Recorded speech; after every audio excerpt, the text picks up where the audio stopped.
Buenas noches, gracias por estar del otro lado, queridos animales sueltos, un placer recibirlos. Es muy difícil para mí encontrar a alguien en el medio al cual no haya entrevistado nunca. La mayoría siempre han tenido por lo menos 2 o 3 entrevistas en estos años que hacemos Animales Sueltos, e incluso antes, sobre todo, bueno, deportistas todos. Pero quien está enfrente, nunca tuve la posibilidad de charlar, de entrevistarlo, y tengo el presentimiento que va a ser una interesante charla. Interesante charla. Claro, su cara no es tan conocida. Y hoy le contaba a algunos amigos, voy a entrevistar a Mario Quintana. ¿A quién me dijeron? Mario Quintana, boludo, es el coordinador del gabinete. Ah, sí, me dijeron. Que eso corre a favor y también, bueno, no sé, en la política es en contra, pero por otro lado corre a favor y vas a generar una impresión en mucha gente. Y recordá, Mario, que no hay segunda oportunidad por la primera impresión. No te quiero tirar más presión. Pero primero te agradezco enormemente que hayas decidido charlar un ratito al aire con nosotros. ¿Cómo andás? Un placer. Gracias por la invitación, Alejandro. Contame primero, ¿cuál es tu puesto? Porque todos sabemos Quintana, Lopetegui, es como un doble 5, ¿viste? Lo decimos de memoria. Pero ¿cuál es tu puesto? ¿Cuál es tu trabajo en el gobierno? Un colega del gabinete dice que somos semi-vicejefes, porque somos vicejefes por la mitad, ¿no? Entonces semi-vicejefes de gabinete. Pero en realidad, formalmente mi cargo es secretario de Coordinación Interministerial. ¿Tenés el mismo puesto, el mismo lugar que Lopetegui y los dos trabajan a la par? Sí, trabajamos a la par. Nos conocemos de hace más de 20 años con Gustavo. Fuimos colegas profesionalmente en McKinsey en los años 90. Y para mí es un honor grande poder trabajar con él y con Marcos Peña. ¿Tenés oficina ahí adentro? Tenemos oficinas contiguas, dice que somos convivientes. ¿De quién? Perdón, pero te juro y ambos que te lo pregunto para reportamos entender. a Marcos Peña. ¿Reportan? Nuestro jefe es Marcos Peña, que es el jefe de gabinete de la Nación, y ambos los ayudamos a Marcos en la coordinación de todo el gabinete de ministros. Ahora, entonces la conexión no solamente es, o sea, no es solamente económico el trabajo de ustedes. Perdóname, está Marcos Peña acá, como jefe de gabinete. Siempre el jefe de gabinete es la mano derecha del presidente, ¿no? Está Marcos Peña acá.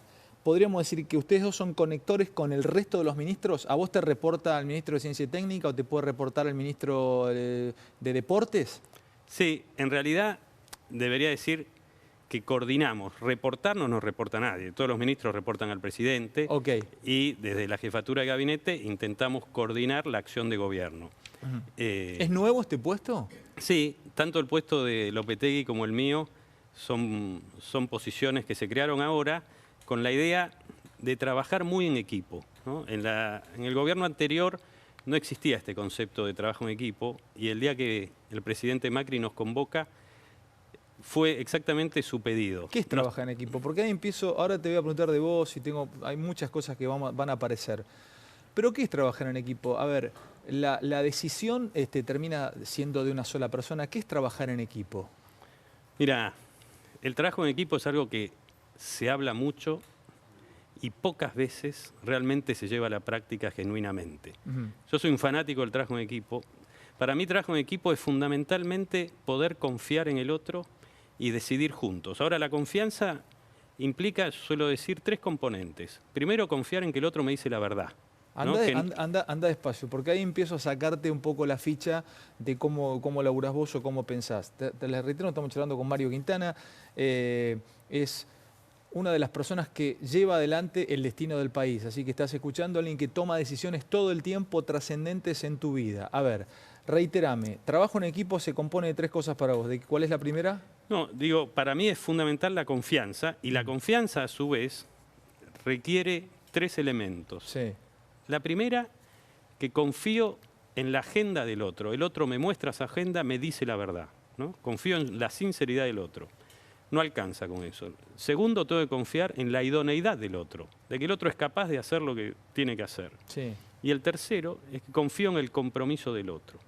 Si yo sé que el otro, mi colega en el gabinete o el otro miembro del equipo, me dice la verdad, es capaz y se compromete con lo que dice, bueno, ahí nace un vínculo que si este vínculo es mutuo, nace un verdadero equipo. La verdad que a mí me sorprendió el día 0 cuando el presidente Macri nos convoca y nos dice, yo creo en el equipo, no creo que este país lo salve ninguna persona. Y ustedes me tienen que ayudar a que trabajemos en equipo. Y el trabajo en equipo no es solo dentro del gobierno. Ahora paso por otras cosas. Déjame ir preguntándote algunas cosas más tuyas antes, porque necesito presentarte en sociedad. O sea, después vamos a hablar de cuestiones del país y también cosas tuyas con respecto a tu trabajo hoy. Pero necesito saber más de vos. Vos eras presidente, dueño, no entendí nunca y explícamelo fácil. Había un fondo que a vos tampoco te he leído en alguna entrevista, no te gusta que le digan fondo. La palabra fondo nos crispa a los argentinos, ¿viste? El fondo de Paul Singer, los fondos buitre. Pegasus. Vos eras el presidente de Pegasus y eras dueño o sos dueño de Pharmacity. A ver, contame un poco de tu vida antes de seguir con la nota. Alejandro, yo siempre suelo decir que siempre tuve más ideas que plata. Yo nací en Mataderos, mis padres fueron laburantes, nunca me faltó nada, son médicos, los he admirado mucho, ellos a su vez vienen de familias de mucho más abajo. O sea, vos no naciste en cuna de oro, como podría decirse. Y con mucho orgullo suelo contar que, por ejemplo, mi abuela materna era mucama, con cama adentro, y que tuvo inclusive que emplearse con el tío Mario, que me dio a mí el nombre, como un bebé, porque estaba mi abuelo internado en manicomio. Es decir, vengo de una situación muy de abajo. Mi madre es médica, se conoció con mi padre en la Facultad de Medicina.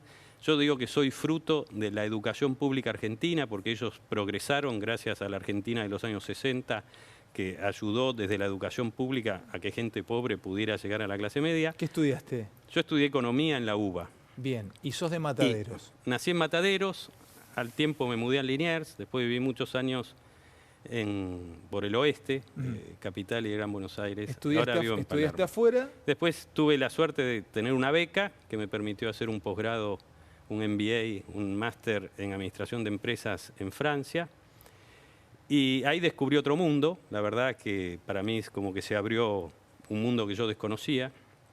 Y la verdad es que siempre tuve más ideas que plata. Siempre tuviste más ideas que plata. Es decir, era un emprendedor que me gustaba emprender y hacer cosas, con lo cual tuve que buscar plata de socios, ¿no? Entonces, tanto en Pharmacity como en las otras compañías que fuimos comprando o creando, siempre tuve participaciones yo chiquititas, ¿no? Y convocaba capital de terceros. ¿Está bien dicho fondo? Explícame qué es un fondo.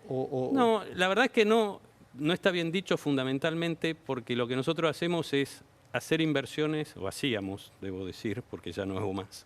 Eso te lo quería preguntar también. Con una mirada de largo plazo. Muchas veces un fondo compra para vender y no era lo que nosotros hacíamos. ¿Pegasus qué era? Pegasus era un grupo. Un grupo. Bueno, ¿que eras presidente de Pegasus? Era presidente. Eras presidente de Pegasus. Por lo que estuve leyendo, estudiando para la nota, Pegasus tenía Tortugas Mall, emprendimientos en Caballito, emprendimientos en otros países. Fredo también era de Pegasus. Y Pharmacity.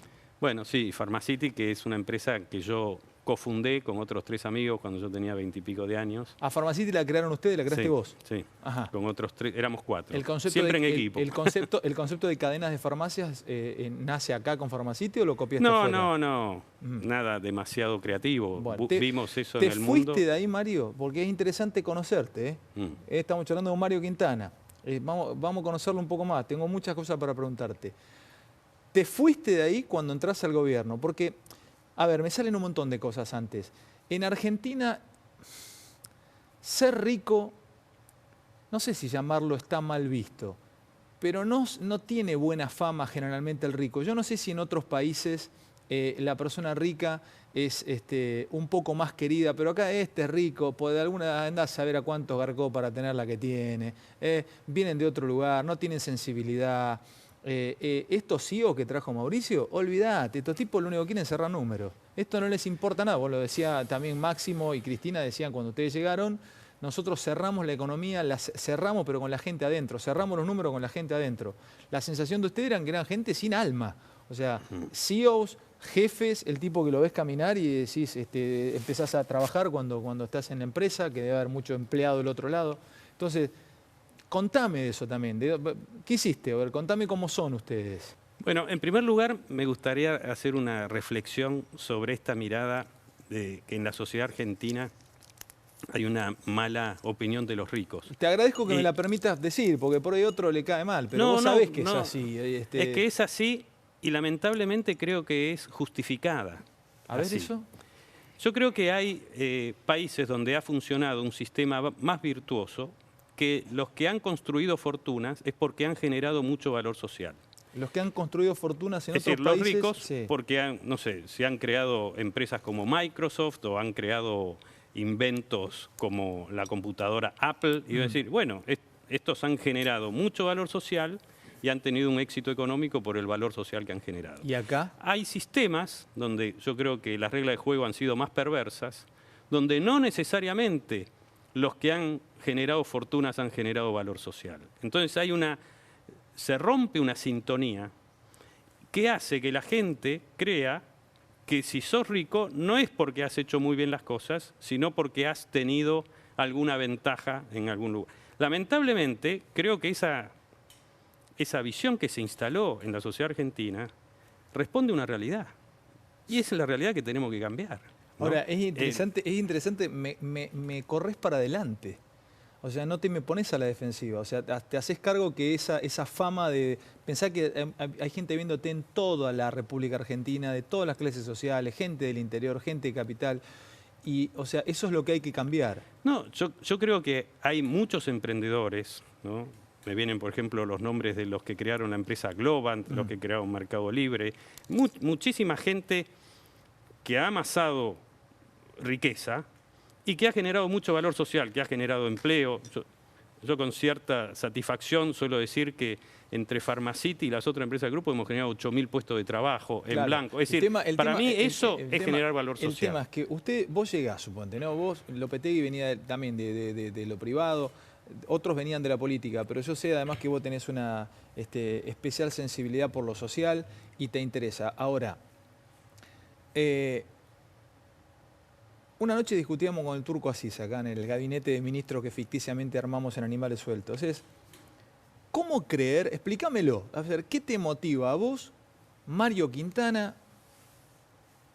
Te fue muy bien, o sea, venís de una familia humilde, te rompiste el alma estudiando, te fuiste a Francia, volviste, tuviste al frente un grupo como Pegasus, creaste Pharmacity. Podrías estar trabajando en la empresa que quisieras en el mundo, General Motors, Toyota. Sin embargo, ganar fortunas, podrías ganar un palo y medio pesos, 2 millones de pesos al mes. Sé que has ganado mucho dinero en tu actividad privada y venís a trabajar, que es mucha plata también, pero por 75, 80, 90 mil pesos mensuales, 100, no sé cuánto gana un ministro en tu cargo, y a vivir una vida austera. Entonces, decís, pero ¿de dónde salen estos? O sea, termina haciéndote dudar, decís, pero ¿qué te motiva a esto? A ver, sos joven, ¿cómo es que dejás todo lo otro para venir? ¿Por qué lo haces? ¿Por qué cambias la vida tan drásticamente? ¿Qué te motiva?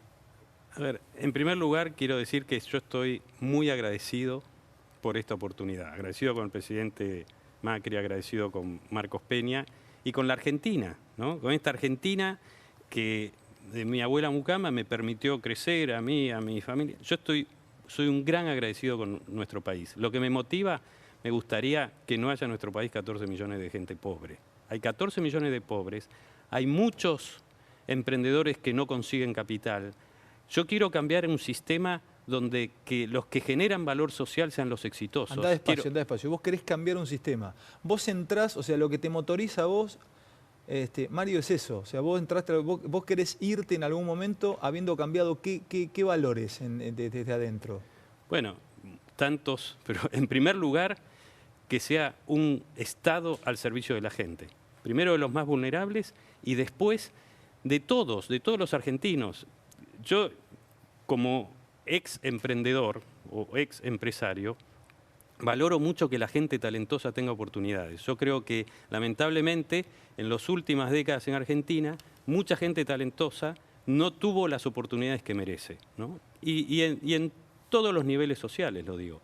Entonces, la verdad es que me da tremenda ilusión ser uno en un equipo, como lo define mi jefe Peña, un equipo de buena gente que quiere hacer bien las cosas. Ahí dijiste una palabra clave. Por ejemplo, Vos fuiste toda tu vida presidente, o en los últimos años presidente. Vos mandabas en Pharmacity y mandabas en Pegasus. Y ahora tenés un jefe. Digo, mi pregunta es, ¿cómo trabajás vos como jefe? Si vos no estás acostumbrado a tener jefes. Sí, ¿Cuánto hace que no tenías jefe? Séme realista y sincero. Sí, 18, 20 años. Que no tenías jefe. Sí. ¿Y cómo fue eso? La verdad, la verdad, era uno de mis temores. ¿Sí? Y, qué bueno que lo cuentes y lo expreses, claro. Y estoy maravillado por los dos jefes que tengo. Y esto no es ser adulón, ¿no? Marcos Peña tiene 39 años, 10 años menos que yo, y la verdad es que es un gran maestro, es un gran líder como jefe, ¿no? Un tipo que nunca pierde el eje, no importa las tensiones, un tipo que siembra siempre armonía, con una claridad de pensamiento llamativa. Y en Mauricio creo que es un líder que está liderando una transformación muy profunda de la Argentina, en el cual destaco muchísimas cualidades, pero particularmente dos. Una es su humildad para escuchar, y dos es su determinación y su coraje para tomar decisiones, ¿no? Que son una combinación que es difícil ver en un líder. Un líder que escucha, que tiene la humildad para decir, no soy el dueño de la verdad, y escucho para aprender. Es difícil que un líder escuche. Es difícil que un líder escuche y a su vez sea corajudo y determinante a la hora de tomar decisiones, ¿no? Mario, es una combinación muy admirable. Es interesante poder charlar con vos, que la gente te conozca. Reitero, estamos frente a una persona que define muchas cosas del país en el día a día. Tema de dónde se tiene la guita. Y después te pregunto Dólar Futuro, yo creo que está bueno para vos también dar una explicación, si tenés ganas, y contar por qué compraste Dólar Futuro, qué te motivó a eso, si sabías que ibas a estar en el gobierno, porque se habló mucho, incluso yo mismo critiqué eso fuertemente en este canal. Pero te pregunto primero, tema guita. Algunos dijeron la verdad, o sea, lo dijo el otro día Melconian, sí, yo tengo guita afuera. Y hay una parte que la traeré, pero otra parte la voy a dejar afuera hasta que el país genere confianza, esa es guita de mis hijos. Entonces vos, te pregunto, si tenés guita afuera, te lo pregunto porque hasta me cuesta preguntártelo, porque me podría decir, pero a vos qué te importa, pero sos funcionario público, estás manejando mi país, pago mis impuestos y vos con lo que yo doy, vos destinás el dinero. ¿Y qué pensás? ¿Vos crees que habría que traer la guita de los que la tienen afuera? ¿Vos tenés guita afuera y si la tenés, la vas a traer o no tenés guita afuera? Yo tengo plata afuera, está en mi declaración jurada. La gran mayoría de mis ahorros que están fuera de la Argentina están invertidos en títulos públicos del gobierno nacional, es decir, del Tesoro Nacional. Yo creo que el ejemplo que dio el presidente Macri de repatriar sus ahorros que tenía en el exterior es un ejemplo a imitar. Yo asumo el compromiso de que antes de fin de año todo eso va a estar en Argentina. Ya, de hecho, estoy dando las instrucciones en mi caso personal. O sea, lo que tenías afuera lo traes. Definitivamente. ¿Por qué? Porque creo que los que tenemos hoy un rol protagónico en la gestión de las cosas públicas, tenemos una responsabilidad simbólica con respecto a la generación de confianza en una nueva Argentina. Discúlpame, vos sabés muy bien que ese simbolismo de traer la guita que tienen afuera es enorme. Es tal vez una de las movidas más grandes y de más alto impacto que ustedes traigan la guita que tienen afuera, porque si no, los que tienen plata afuera podrían decir, pero si no la traen estos, ¿me están pidiendo que la traiga yo? Estamos hablando de guita blanca, por supuesto. Guita no, definitivamente. Quiero aclarar que uno puede tener su plata afuera, en mi caso invertida en bonos de la Argentina. Traerla no cambia demasiado la exposición, porque le sigo prestando mi dinero al Tesoro argentino. Pero yo insisto en que el presidente Macri nos convocó a un profundo proceso de reconstrucción de confianza. Y esos gestos hacen a la confianza. Pero si te voy a decir una cosa, olvídate de Macri acá. Sí. No hablemos más de Macri. Hablemos de vos. Yo te estoy entrevistando a vos, me interesa conocerte, quiero que la gente también sepa de alguien que lleva adelante día a día la rienda del país. Vos la vas a traer, la que tenés afuera la vas a traer. ¿Y a vos te parece que es un gesto que debería imitar o mantenés tu lugar y decís, no, los otros tendrán su propia conciencia, su propia ética? Tus compañeros. Yo sé que hay colegas en el gabinete que están pensando parecido o igual que yo y creo yo no hago con esto un juicio ético sobre aquellos que deciden tener su dinero afuera o adentro, porque después de tantos años de incertidumbres, volatilidades, no quiero ponerme en juez de nadie. Lo que yo digo es que a título personal y por el rol que ocupo en el gobierno, yo creo que es mi obligación imitar el gesto del presidente Macri. Y traes tu plata. Sí, señor. Bien. Te pregunto de dólar futuro, Mario. Yo fui muy crítico con vos, con Lopetegui. Entiendo que Pegasus compró 11 millones y pico de dólares, perdón, a dólar futuro.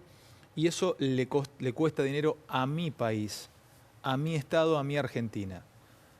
Contale a la audiencia, ¿qué hiciste? ¿Por qué compraste dólar futuro? ¿Sabías que ibas a estar manejando el destino de la patria, manejando el país? ¿Te encontraste con que esta información salió a la luz? ¿Buscaste una rentabilidad? A ver, contame, porque fue muy criticada la actitud de algunos de ustedes. En primer lugar, te agradezco por la oportunidad de explicar esta situación, porque sé que... A mí me hizo ruido, Mario, No, cuando me enteré que ustedes que especialmente habían comprado, tanto Lopetegui, vos y el resto, o muchos otros dólar futuro, por eso te lo pregunto. Bueno, aprovecho entonces para aclarar la situación. En primer lugar, debo decir que yo a título personal no compré un solo dólar futuro. 2 de las empresas del grupo compraron dólar futuro porque tenían obligaciones a cancelar en dólares, ya sea importaciones o deudas en el exterior o compromisos de inversiones en el exterior, en un momento donde el Banco Central no te vendía los dólares para poder cancelar esas obligaciones. Esto lo hicieron muchísimas empresas y era algo absolutamente legal.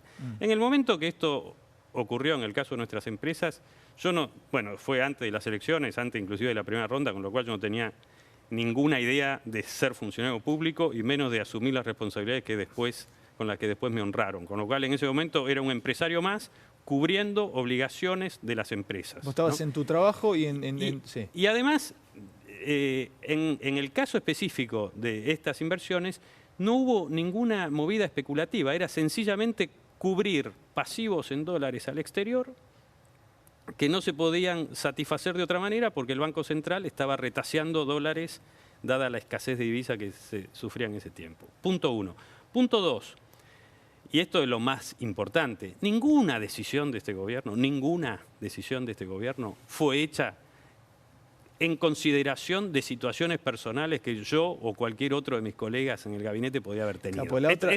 Porque se han dicho... Claro, se han dicho, por ejemplo, que ustedes, por ejemplo, en el caso, yo te estoy entrevistando a vos, habla de vos, habla de lo que te corresponde a vos, Mario, que compraron dólar futuro, Pegasus, vos eras presidente de Pegasus, de tu grupo, compraron dólar futuro 11 millones y pico de dólares, y que después, cuando llegaste al poder, fuiste a negociar con el ROFEX y ganaste dinero o ganó dinero tu ex grupo. Entonces, sí. ¿Ahí qué hay? ¿Ahí con qué parte yo no la entendí? En primer lugar, una parte fundamental que hay que aclarar es que esas gestiones frente a las autoridades del ROFEX, para que el ROFEX declarara la emergencia, fue para que todos aquellos que habían comprado dólar futuro ganaran menos, no ganaran más. Fue para ahorrarle al Banco Central más de 20.000 millones de pesos gracias a esa gestión. Perdón, ¿quiénes fueron a gestionar con el ROFEX? ¿Ustedes? Bueno, yo participé en una reunión donde se discutió la declaración de la emergencia. ¿Y qué te dijeron tus ex compañeros de Pegasus cuando fuiste al ROFEX y le dijiste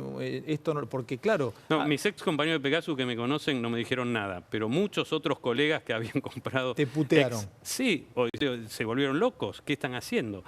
Esa gestión fue para el Banco Central de la República Argentina. Entonces vos me estás diciendo que cuando fuiste a renegociar o a negociar al mercado dólar futuro, fuiste a bajar, ¿no podían pagar lo que se había pautado de ninguna manera? Bueno, es una pérdida tremenda para el Estado argentino en las personas del Banco Central. Entonces, para achicar esa pérdida, se logró que el ROFEX declarara la emergencia, ahorrándole al Estado 20.000 millones de pesos. Por otro lado, pusimos una retención del impuesto a las ganancias para que los que habían comprado dólar futuro le retuvieran impuestos a ganancias de otros 20.000 millones. Es decir, que toda la gestión que hicimos en el gobierno, en todo caso, fue para perjudicar a los que habían comprado dólar, no para beneficiar. Con lo cual, desde ese punto de vista... Si hubieses sabido que estabas a punto de entrar a la función pública, ¿no hubieses comprado? En el caso de Lopetegui, que lo mencionaste, sí. Él había comprado a título personal y apenas existía la posibilidad de que él entrara a la función pública, los vendió asumiendo una pérdida, con lo cual en el caso de él inclusive no tenían en el momento de la devaluación ninguna exposición. En el caso mío, hasta yo lo verifiqué con abogados en el momento de entrar a la función pública, yo no era el dueño de las empresas, yo tenía socios, con lo cual que por el hecho de que yo entrara a la función pública, obligar a mis socios a desarmar una posición que era perfectamente legal en las empresas, era imposible para mí, era inclusive faltar un deber fiduciario con mis socios o accionistas en Pharmacity, con lo cual, en mi caso personal, yo a título personal no compré nada, lo compraron las empresas para cubrir obligaciones que ellas tenían, las gestiones que se hicieron fue para reducir las ganancias de los que habían comprado a futuro, no para incrementarlas, con lo cual estoy absolutamente tranquilo Mario, con lo actual. ¿Y qué pensás? Y pasamos a otras tantas cosas que tengo para charlar con vos. ¿Qué pensás de eso, de la venta a dólar futuro, que incluso es una causa que tiene Bonadío? O sea, ¿fue una especie de bomba de tiempo para el que llegara al gobierno? ¿Se puede leer así, de esa manera? Yo creo que lamentablemente se puede leer de esa manera. Se puede leer de esa manera. Y generándole un perjuicio grande al Banco Central. O sea, ¿qué es lo que ocurría? Se estaba intentando sostener un tipo de cambio que todo el mundo decía, todos los mercados, que era ficticio, y a los efectos de sostenerlo, como ya no había más dólares para vender, se empezaron a vender dólares que no había, es decir, que estos contratos de futuro, ¿no?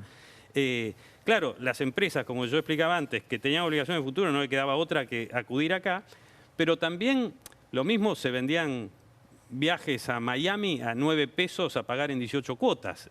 A 9 pesos el dólar se vendían los tickets. Es decir, el que compró ese viaje hizo mal, bueno, compró lo que le vendían, no podemos achacarle éticamente. Lo que era un absurdo la regulación. Y lo cierto es que logró un volumen donde el único vendedor en el mercado era el Banco Central a un precio que el mercado decía no es un precio que refleje la verdadera oferta y demanda. Te metes en un tema interesante que tiene que ver, espero que no me des una respuesta parecida a la de la brutal respuesta de González Fraga, que dijo: le hicieron creer a la gente que podía, al empleado medio, que podía viajar y podía comprar un televisor, de una brutalidad total. O sea, una respuesta para mí, hasta te diría, nefasta, dolorosa para mucha gente que labura, se rompe el culo y fue a comprar un plasma o pagó un viaje en cuotas. Ahora, ¿era posible seguir viviendo de esa manera? O sea, ¿era posible seguir viviendo como se venía viviendo y como mucha gente vivía, con cierta comodidad, no mucha, pero comprando el plasma, pagando un viajecito en 12 cuotas a Bucio, teniendo algunos atisbos de mejor vida? ¿Era posible bancar eso? Algunos dicen, no se puede seguir bancando esa fiesta, decían, ¿no? Y otros dicen, sí, era posible. Sí, yo quiero separar la responsabilidad del ciudadano que con los frutos de su trabajo decide hacer un viaje afuera o comprarse el plasma, que tiene todo su derecho a hacerlo, de lo que es un diagnóstico macroeconómico de cómo estaba la Argentina cuando nosotros llegamos. Lo cierto es que la Argentina venía acumulando desequilibrios que, de no corregirlos a tiempo, nos hubiera llevado a una situación similar a la que tiene hoy Venezuela, o sin ser tan extremo como la que pasó Brasil hace poco. ¿A qué me refiero con esto? Anda despacio, Mario, pará.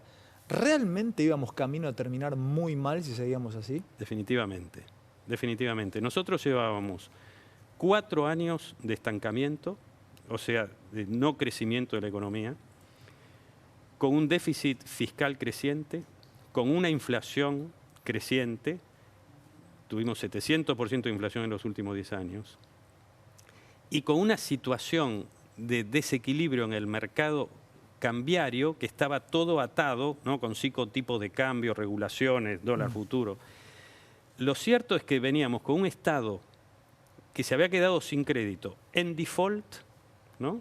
En default con los mercados financieros internacionales, y donde el próximo paso en ese proceso de deterioro de la confianza era entrar a un círculo vicioso como tantas veces hemos vivido los argentinos. O sea, íbamos derecho al cadalso, directamente. Definitivamente. Y si uno ve series macroeconómicas de la Argentina de los últimos 30 o 40 años, se repiten patrones donde si se hubiera repetido procesos pasados, este año hubiera sido un año de durísima crisis. Contame fácil y contale a la audiencia, está del otro lado, con detalles, hacemos una pequeña, un pequeño resumen. ¿Qué te encontraste? La verdad, sin dar ningún tipo de vuelta. ¿Qué te encontraste? Nos encontramos, en primer lugar, con un Estado sin documentación, sin información, sin base de datos actualizadas. ¿Para qué necesitabas eso vos? ¿Para qué necesitabas la base? Cualquier decisión que uno quiere tomar necesita información. Cuando vos llegás a mí me gusta llevarte a tu pasado porque te construiste de esta manera y estás llevando adelante mi país con tu conocimiento de vida. Cuando vos comprabas una empresa, bueno, en un momento compraron Fredo, por ejemplo, o bueno, Farmacity la creaste, pero compraste una empresa. ¿Qué buscas? Vas a la computadora y ves, ¿necesitas información para seguir adelante? Sí, definitivamente. En el caso de una empresa que es mucho más pequeño y mucho más sencillo, necesitas saber cuánto vende, cuántos empleados tienen, cuánto pagas en sueldos, cuánto te cuesta tu materia prima, cuánto te salen tus factores. Acá no había nada. Esto es muchísimo más complejo, Acá obviamente. no había nada, Mario. Y la verdad es que no había información confiable casi en ningún área, con lo cual la verdad es que las primeras semanas fueron muy duras y de hecho... Pero contame por ejemplo. Contame en qué no encontrabas información. Un ejemplo, si querés, es en obra pública, ¿no? En obra pública nosotros teníamos una cantidad de obras públicas ya lanzadas o iniciadas por la administración anterior, faltaba documentación y nos llevó semanas empezar a ordenar esos procesos, a veces con la necesidad de relicitar obras o renegociar con habían dado obras y no se sabía cuánto había que pagar, cuánto habían cobrado Había mucha documentación deficiente, muchísima documentación deficiente. Eso nos llevó, lamentablemente, a un par de meses de parate en la obra pública. Que eso generó un alto desempleo en el mundo de la construcción, o se paró. Eso generó un parate en la construcción de obra pública durante un par de meses y que recién en los últimos 2 meses pudimos echar a andar de vuelta y va ganando ritmo creciente y es uno de los elementos que nos hacen confiar de que en la segunda mitad del año la reactivación que genere una obra pública potente se va a notar en la calle. Ahora, este es uno de los ejemplos, pero lo cierto es que lamentablemente yo creo que se perdió el valor de la verdad en la gestión anterior. Se perdió el valor de la verdad. Sí. Por ejemplo, fue famoso cómo se manipularon los índices inflacionarios, ¿no? Esta semana el INDEC publicó 4,2. 4,2, pero el hecho más relevante es que volvemos a tener un índice confiable sobre el cual empezar a medir las cosas. El año pasado se dijo que teníamos menos pobres que Alemania, cuando digo se perdió el valor de la verdad, ¿no? El Observatorio Social de la UCA nos dice que tenemos aproximadamente un 30%, que quizás subió al 31%, pero lo importante es empezar a medir. Es decir, 30% de pobres significa que hay 14 millones de pobres en Argentina. ¿Te haces cargo, como uno de los que maneja el gobierno, que por ahí subió algún puntito la pobreza o te haces cargo de la enorme pobreza que hay en Argentina? O sea, por más que no te guste, te bancás el dato. O sea, no querés que no te lo digan. Tenemos que construir sobre la verdad, Alejandro. Tenemos que construir sobre la verdad. No es posible construir confianza si no es sobre la verdad. Aunque la verdad duela. La verdad... ¿Vos preferís, andá despacio, Mario, vos preferís que te digan la verdad aunque te duela? Definitivamente. ¿Siempre ha sido así? Siempre. ¿No crees que te la dibujen un poquito cuando eras empresario, que venga tu gerente o te diga, vamos? No, vos querés la verdad. Yo creo que la mentira es un cáncer y creo que la desconfianza que se ha instalado entre los argentinos, y no me refiero solo al gobierno, yo no entiendo nada de mecánica, ¿no? Me pasa que muchas veces que tengo que llevar al auto al mecánico, digo, este me va a empomar. Totalmente, ¿no? Sí. O un ama de casa que me pasa a mi esposa. La otra vez tuvimos una anécdota divertida. Vamos a cenar con unos amigos y vi una amiga de mi esposa con la boca hinchada porque le habían quitado una muela. Y dice, seguro que el odontólogo me la sacó para sacarme plata. Es decir, esto es lo que yo digo, se destruyó la confianza, porque nos desconfiamos mutuamente. Entonces yo digo, tenemos que reconstruir la confianza. Necesitamos reconstruir la confianza. Y la única forma es hacerlo sobre la verdad, por más que sea dolorosa. A mí, que haya 14 millones de personas bajo la línea de pobreza en Argentina, me duele. Y muchas de las medidas... ¿Te duele en serio? Definitivamente. O sea, ¿te duele? Me duele. ¿Te Hasta duele? las lágrimas me duele. Hasta las lágrimas. quizá por mis raíces familiares, no importa por qué, pero... Y saber que tuvimos que tomar medidas que a la gente... Ahora sigo. ¿Sabes una cosa, Mario? Bueno, es que no te lo puedo decir a vos porque me contás que tu abuela era mucama, que tus viejos vienen de una familia muy humilde, que sos de Mataderos. Pero ¿cómo puedo yo creer que alguno de tus compañeros ahí adentro sabe lo que es el hambre? Como dijo Margarita Barrientos sentado en tu silla hace 2 domingos atrás. Dijo, el hambre es como algo que te come la panza por dentro. Digo, yo no sé si pasaste hambre, pero a vos yo no pasé hambre. Pero te faltaron cosas, chico. O sea, yo no puedo decir que a mí me faltaron porque mis viejos nunca me hicieron faltar nada, honestamente. Ahí está la sensibilidad de decir, se dan cuenta cuando meten el acelere a las tarifas, por ejemplo, ¿no? Que yo te lo quiero decir, o sea, es brutal el aceleramiento de las tarifas, 300 de a 400. Se dan cuenta, Mario, digo, porque a ustedes les va bien y vienen de un buen pasar. ¿Se dieron cuenta lo que hicieron cuando aceleraron y ¡vrum! O sea, ¿sabés la cantidad de gente que le cambiaste para mal la vida con eso, Mario? Somos conscientes y créeme que si lo hubiéramos podido evitar, lo hubiéramos evitado. ¿Qué es lo que nos preocupó en primer lugar? Cuidar a los que no podían, ¿no? Hay 3,5 millones de hogares hoy en Argentina que tienen tarifa social, que es una tarifa donde está más cuidado de lo que estaba antes. Es decir, los primeros 150 megawatts que consume una familia son gratis hoy, ¿no? Eso no estaba antes. Hay 3,5 millones de hogares, que son los que menos tienen, que los cuidamos. No se podía seguir así. No podía hacerlo más lento como René Laván, no se puede hacer más lento. ¿No podían hacerlo un poco más lento? Yo creo que las malas noticias de golpe o lentas son siempre malas noticias, ¿no? En el caso de la nafta, los ajustes los hicimos más lentos a lo largo del tiempo y siempre es una mala noticia. La mala noticia no es que hay que evitarla, sino que hay que tomarla con entereza, cuidando a los que menos tienen, pero créeme que si no hubiera sido necesaria, no creo que haya gobernante en el mundo que tiene el placer de hacer sufrir a la gente. No, era inevitable. Era inevitable, era necesario, pero ¿sabes por qué? Porque se había destruido también la verdad en los precios de las cosas, ¿no? Entonces la gente dejó de saber cuánto cuesta la electricidad, cuánto cuesta el gas. Y eso nos hace tomar decisiones equivocadas a todos, ¿no? Entonces, por ejemplo, o sea, dejar luces prendidas, gastar más de lo que habitualmente gastás. Otra preocupación seria que yo tengo y que compartimos en el gobierno es que tenemos que cuidar a la tierra, ¿no? Esto lo aprendí fundamentalmente de mis hijos. El cuidado de la tierra pasa por muchas cosas, pero en parte pasa por cuidar del agua, por cuidar de las fuentes de energía. Hay que cuidar a la tierra. Cuando uno tiene precios absurdos, también genera conductas de descuido. Yo sé que en este momento de sufrimiento social, que reconocemos, ¿no? Nos duele el sufrimiento social. Estamos totalmente esperanzados que estamos yendo en la dirección correcta. Alejandro, hoy le comentaba a un amigo que hace mucho tiempo que no veía y le decía, después de estos 6 meses de vivirla desde adentro, no me cabe ninguna duda que haciendo bien las cosas, el futuro que tiene nuestro país es alucinante. Bueno, dame lo último de esto, porque te reitero, Mario, es la primera vez que charlo con vos, creo que hay mucha gente que te descubre desde otro lugar, mucha gente te está descubriendo, no sabían cómo pensabas. Sensación instalada en muchos. Estos llegaron y patearon todo para el arco de los amigos de ellos.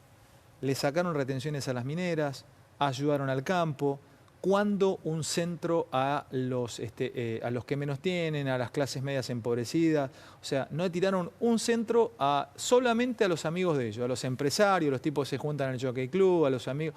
¿Cómo atacás eso? ¿Qué le decís a la gente que en gran número te está viendo en cada pueblo, en cada lugar de la República Argentina? ¿Cómo me desestimás esta teoría que muchos tienen? Mira, ayer en Gabinete Nacional estábamos analizando justamente la evolución del gasto social. El gasto social en Argentina en los primeros 5 meses del año con respecto al año pasado creció en un 43,5%. Eso significa que todas las erogaciones, toda la inversión hacia los que menos tienen es lo que más creció en la asignación presupuestaria de la Hablame Argentina. del clase media que nos está viendo. Ese también le impacta, ¿eh? Ese no es el que menos tiene, pero esa es la lucha. Un montón de amigos están acá, son clase media, laburante. Ese es el que te dice, bajame ganancias, dame una mano. Bajame en ganancias, después de muchos años, lo primero que hicimos fue subir el mínimo no imponible, que representó una transferencia de 50.000 millones de pesos a los trabajadores. Pero me lo come la paritaria eso, Mario. No, eso no es así. Créeme que no es así, Alejandro. Son 50.000 millones de pesos que vuelven a los bolsillos de los trabajadores que estaban siendo retenidos como impuestos a las ganancias. Y hay una medida enorme que vos sabés que se anunció hace poco y el Congreso empezó a tratar esta semana, que es esta reparación histórica a los jubilados. Hay 2,5 millones de jubilados que venían cobrando menos de lo que la ley decía y menos de lo que el 100% de los fallos judiciales, primera instancia, segunda instancia y Corte Suprema, dijeron que el Estado le tenía que pagar. Durante décadas... Yo estoy a favor de toda reparación y de ayuda a los viejos que siempre se los tira por la ventana en este país. Aguante, ayudémoslo. Ahora te voy a parafrasear a mi compañero, el profe de Pablo. ¿Cómo van a hacer de acá en adelante? ¿Con qué guita? El impacto de esta decisión impacta aproximadamente en un 1,2% del PBI por año que se le va a dar a los jubilados. Te va subiendo 1,2% por año, son 75.000 millones de pesos a plata de hoy, que una vez que los 2,5 millones de jubilados adhieran a este programa, va a representar como pagos adicionales. En primer lugar, lo que debo decir es que es una prioridad de política. Es decir, habrá otros lugares para ahorrar, no ahorrar con nuestros mayores. Bueno, eso es importante. Ese es un título, o sea, eso es una política de ustedes. Definitivamente. Después verás dónde ahorrás, pero con los viejos los ayudamos. Y además es cumplir lo que la ley dice, y para mí es también reconocer el mérito del aporte a los 9 millones y pico de trabajadores que en blanco aportan todos los meses para su jubilación, que con muy pocas ganas están aportando, si saben que después cuando se jubilan, el Estado no le va a reconocer el valor de sus aportes. Es decir, no es solo para mí honrar a nuestros mayores, sino también honrar a los 10 millones de trabajadores que aportan todos los meses para construir la jubilación del futuro. Entonces, yo creo que esto tiene un valor que excede lo económico o lo financiero. Para mí es una herida que como sociedad nos debería avergonzar a todos. Totalmente. Y es una herida que sanamos entre todos. Yo no digo, porque digo, la plata no es de Macri ni mía. La plata es de todos los argentinos y le estamos dando un destino que tiene que tener. ¿De dónde va a salir el dinero? Fundamentalmente de dos lados. Del Fondo de Garantía de Sustentabilidad, que con la renta bien administrada, todo el gasto de este año, el gasto del año que viene va a salir de la renta del Fondo de Garantía de Sustentabilidad. Y luego del sinceramiento fiscal. Ahora voy a ir, no te adelantes ahí. Te pregunto, suponte que a mí me dieran una secretaría de periodismo deportivo, ni siquiera te digo de periodismo. A partir de ahora soy secretario de políticas periodísticas deportivas de la República Argentina, entonces tengo que relacionarme con todos los colegas periodistas deportivos, yo vengo de ahí. Entonces hablo con Roberto Leto, con Costa Febre, con Gustavo López, con Ariel Tercián, todos colegas míos, con el Chavo Fuchs, y yo me entendería, porque son de mi misma raza. Entonces le diría, che, muchachos, aflojen con esto, no pidan esto porque es imposible. Chavo, frená acá. Leto, déjame romper la pelota, mirá que no tengo para darte esto. No, porque queremos mayor cantidad de acreditaciones, no se puede, Robertito, bancame. Bueno, pero me entiendo, o sea, son de mi misma raza, mi runfla, mi mundo. Vos venís del mundo empresario. Sensación que tenemos de los empresarios en Argentina. Quieren siempre una más. Les gusta más la guita que el dulce de leche. No quieren dejar una, o sea, no te tiran un centro al país. O sea, las burguesías nacionales quieren y más y más. Y no voy a dar nombres de empresarios ni de empresas porque alguno después se va a poner como loco. Pero cuando vos hablas con ellos, cuando te juntás en un restaurante, porque te debes seguir hablando, no les decís, muchachos, aflojen, bájenme un poco los precios. ¿Cómo puede ser que sigan aumentando los precios en los supermercados y meten, aumento? Explícamelo. O sea, porque también son ellos los que generan más precios en Argentina, Mario. Son tus ex compañeros de rubro. No se lo puede encerrar en una habitación, llamarlo, decirle, loco, aflojá, frená. Empiezo a dar nombre, no sé, Techín. No me lo puedes llamar a Pablo Roca, decirle, afloja un poco con los caños. Voy a tener que empezar a traer los caños de China y va a haber quilombo como en Córdoba. A ver, ¿cómo es? ¿No puedes hablarles así sinceramente o piensan con el bolsillo no como el corazón? A ver, en primer lugar, hay que decir que la inflación no es culpa de los empresarios, sino que es culpa de políticas macroeconómicas erróneas y de los desequilibrios fiscales que se financian imprimiendo plata, ¿no? Esto es así aquí y en cualquier lugar del mundo. Entonces hay que reconocer la verdadera causa del asunto. ¿No son estos que quieren ganar un poco más cada vez? ¿Por qué creemos que va a bajar la inflación? Porque estamos atacando las verdaderas causas del asunto. Cuando nosotros llegamos, el Banco Central estaba imprimiendo dinero a una tasa del 45% anual con respecto al año anterior. Eso se traslada a precios inevitablemente. Ahora, pero escuchame una cosa. Ustedes no habían llegado al poder, estaban a punto del balotaje. Todavía no se habían metido en el balotaje. No me acuerdo quién de ustedes dijo en este programa, sentado, creo, no sé si Mauricio o Prat Gay, dijo, sí, vamos a abrir ahí, creemos que el dólar se va a ir a 14 pesos, o tiró un número. Y a los 20 días, ustedes no habían ganado el balotaje. Vos estabas todavía en Pharmacity, ni pensabas que ibas a estar acá adentro. Y ya la mayoría de los empresarios había acomodado los precios al dólar de 14. Es un hijaputé grande como una casa. Te dan ganas de meter un cabezazo a la pantalla. Ahí va. No creo que solamente sea por la maquinita que aumentan los precios, Mario. También hay una cosa, poco patriótica del empresariado argentino que no tira un centro para nuestro lado, ¿viste? Yo como he dicho en algún reportaje la semana pasada, me considero un ex empresario y hoy me considero un político a mucha honra. La verdad que estoy disfrutando de mi nueva vocación. Ahora, lo que sí quiero expresar es que hay mucha conducta cortoplacista y a veces hasta perversa en algunos sectores del empresariado. Es decir, no lo voy a negar. Me gusta que lo diga, me encanta, decilo. En estos procesos de transición, de reordenamiento macroeconómico, si no existe una verdadera competencia, hay empresarios que se organizan como carteles y se ponen de acuerdo en subir los precios, abusándose de los consumidores. ¿Cómo atacás eso? El gran problema de la Argentina. Esto no se resuelve con dos gritos. No se resuelve llamando por teléfono y diciendo... Anda despacio, anda despacio. Me gusta lo que estás diciendo, estás entrando en un terreno hermoso para tocar. ¿A lo Moreno no lo recibís? ¿No lo solucionás? Mario, escúchame. Si yo te llamaba como Moreno a vos, sos un tipo tranquilo, calmo, estás dando una interesante entrevista y te apuro. Teo Quintana, empezá a bajarme los medicamentos de Pharmacity porque te iba a hacer pelota. Yo tuve muchos buenos encuentros con Moreno en su época de secretario de Comercio y yo empresario. ¿A qué le llamas buen encuentro? De diálogo sobre el tema de precios y donde coincidíamos muchas veces en la intención de bajar precios. Lo que nunca coincidimos es en el método. A ver. ¿No? Yo no creo que levantando el tubo, insultando a un empresario por su conducta, ibas a lograr un efecto inteligente y duradero en el tiempo. Lo que hay que cambiar son las reglas del juego. Hay que cambiar las reglas del juego. Te la cambio. Te digo, Mario, ¿cómo andás? Ah, ¿qué haces, Ale? ¿Cómo andás? Vos todavía en Pharmacity. Mario, escúchame, dame una mano. Te pido, por favor, estamos sacando adelante este país. Dame una mano, te lo pido, por favor, bajame los precios de la vallaspirina, bajame los precios de los pañales en Pharmacity y bajame el precio del helado, Fredo, porque la gente quiere tomar helado cuando va al cine, ¿viste? En algún punto, te lo pido, por favor, Mario, dame una mano, bájamelo. Dale, Mario, dame una mano que vamos a andar mejor, dame esta manito 6 meses. ¿Qué es lo que ocurría? Le mostrabas 2 precios que bajabas y subías los otros 20 que no veía, ¿no?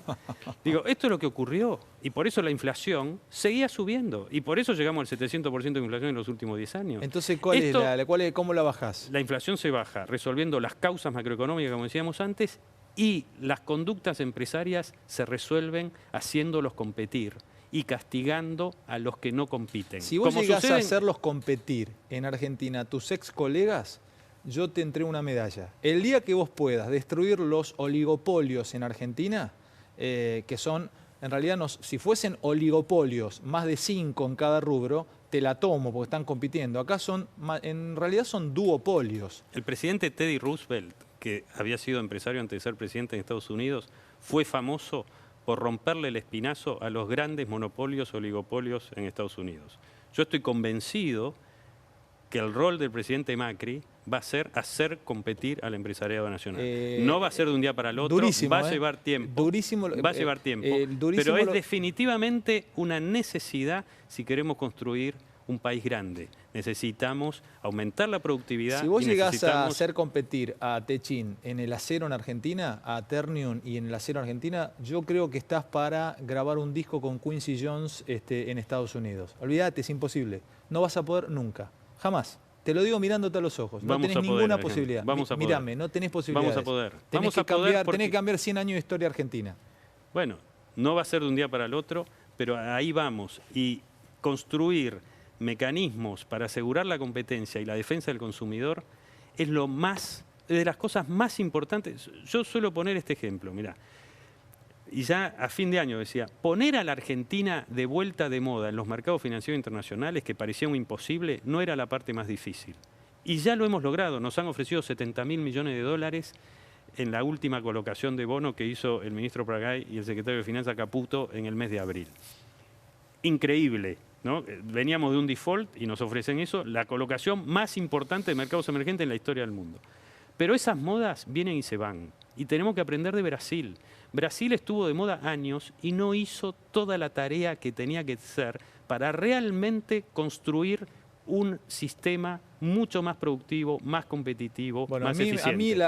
Esa es la verdadera batalla que tenemos por delante en los próximos años. En realidad lo que yo te pregunto, hablando con vos, Mario, es que yo tengo una teoría que el capitalismo en algún momento va a desaparecer como sistema imperante, porque si no desaparece el capitalismo va a desaparecer el mundo. Y si desaparece el mundo va a desaparecer el capitalismo con el mundo. Pero hay una nueva manera, entonces por lo que veo, yo te juro, yo tenía un preconcepto con vos. Te lo tengo que decir mirándote a los ojos. Yo pensé que eras un MBA boy criado en Estados Unidos, ni sabía que habías estudiado en Francia, que venías acá y lo único que te interesaba como empresario era ganar guita, cerrar números. Regla número 1 de Warren Buffett, que mis accionistas ganen dinero. Regla número 2, recordar la regla número 1. Eso lo dijo en varias entrevistas. Sin embargo, te encuentro, será porque abandonaste tu carrera empresaria y ahora estás haciendo política y está bueno que te dediques a esto. Pero, ¿cómo vas a hacer? ¿Cómo vas a hacer? ¿Cómo vas a hacer competir a empresarios que hace años son ellos solos? Y te voy a decir algo que no lo tomes a mal. En algún punto coincidí con Kicillof, que se enfrentaba de otra manera. Él también quería hacerlos competir. Había capitalismo de amigos, después lo podremos discutir. Pero ojalá puedas. Si llegás a lograr, si Mauricio Macri llega a conseguir que el empresariado argentino, que los duopolios, oligopolios argentinos compitan, nos salvan como país. Porque empiezan a bajarnos los precios, porque podemos elegir. Si no podemos elegir. Necesitamos 6 pilares, suelo decir. El primero es bajar el costo del crédito para todos. Cuando uno es emprendedor y no tiene plata, no puede competir si no le prestan plata. Totalmente. ¿No? Entonces, lo primero es bajar el costo del crédito. Viste que además no hay crédito. Ahora salió el Banco Nacional de unos créditos, pero no hay crédito. El crédito es carísimo. ¿Cómo saco un crédito? Bajar el costo del crédito para todos es primer parte, porque si no, los que tienen la plata son los únicos que pueden competir. Los únicos. Entonces, totalmente. Bajar el costo de crédito es el primer punto. El segundo punto es construir capital humano. Yo creo que tenemos un capital humano en Argentina extraordinario. Tenemos que invertir más en educación, más en capacitación, porque ese está demostrado en el mundo que es el factor más importante que tiene un país. Yo creo que tenemos una base extraordinaria y tenemos que alimentarla más aún. Vos sabés que estaba leyendo el otro día, hicieron en Estados Unidos, en Las Vegas, un casino muy importante, necesitaba tomar un gerente general, un empleo hiperpago, millones, y fueron como 30 posibles gerentes que venían de otros casinos, y la última pregunta para admitirlo no como gerente era, ¿cómo motivaría usted a un lavaplatos? Y no había manera de salir de esa pregunta, porque los tipos no venían preparados como gerente de un casino para responder cómo motivaría usted a un lavaplatos. Y uno de ellos contestó, lo estaba leyendo el otro día en una revista norteamericana, un tipo contestó, ¿cómo lo motivaría? Me arremangaría y lavaría platos con él. Y lo tomaron. Te pregunto esto, ¿cómo motivarías vos al laburante, al que se levanta todas las mañanas y no ve el sol? No es válida la comparación con el lavaplatos, pero el que está en la escala allá abajo, no el que tiene un buen laburo, el que está bien, el que la está luchando, el que está laburando en negro, el que un día tiene laburo, otro día no.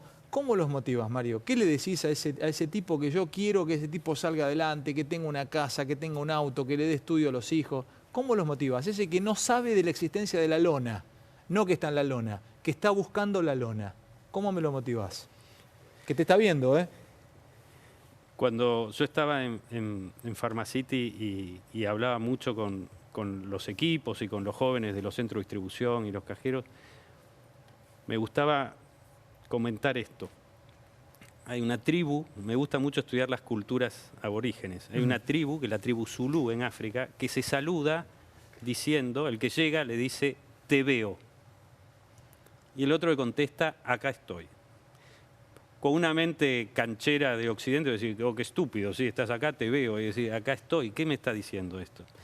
¿Y por qué lo traigo esto? Porque para mí lo más importante es ver al otro. Y el otro le reconoce con su existencia que tu mirada me da a mí un ser, ¿no? Esto parece tonto, pero muchas veces pasa en las empresas, pasa en los gobiernos, podría pasar. No vemos al otro, nos olvidamos del otro. Entonces, para mí lo más importante es reconocerlo con toda su situación, con todos sus sueños, con todo su potencial.